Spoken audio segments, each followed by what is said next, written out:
In the 1950s, when I was growing up, the pace of life was slower and in many respects similar to the life of my parents who grew up in the first decades of the 20th century.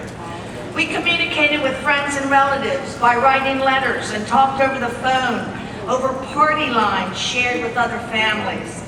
We drove the 2-lane highways using 26 cents a gallon gas to visit our relatives once a year.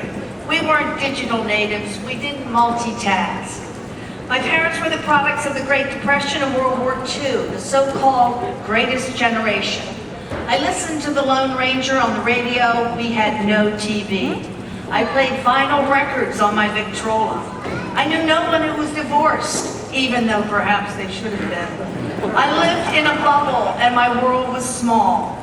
Remember, no cell phone, no internet, no social media, no cable, no Netflix streaming, no jet travel.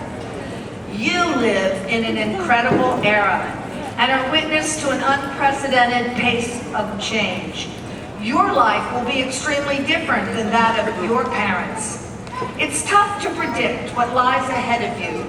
As Yogi Berra said, prediction is hard to do, especially if it is about the future.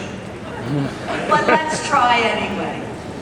Why are you so fortunate to be graduating from Catonsville High School in 2015? For one thing, advances in medicine are making it likely that you will live considerably longer than 79, the average lifespan in 2015. By the time you are an adult, you may well have cured cancer, or at least cancer will be a chronic disease, a manageable illness with targeted treatments based on your particular DNA.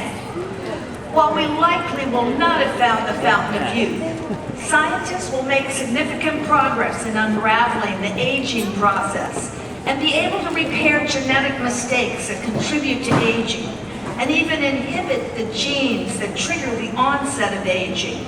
Imagine meeting someone on a blind date who is 120 but has the vitality and looks of a 30-year-old. In the last 5 to 10 years, we have learned more about the mind than in all of human history. The Brain Initiative will map every neuron of your brain, leading to understanding the underlying causes of neurological and psychiatric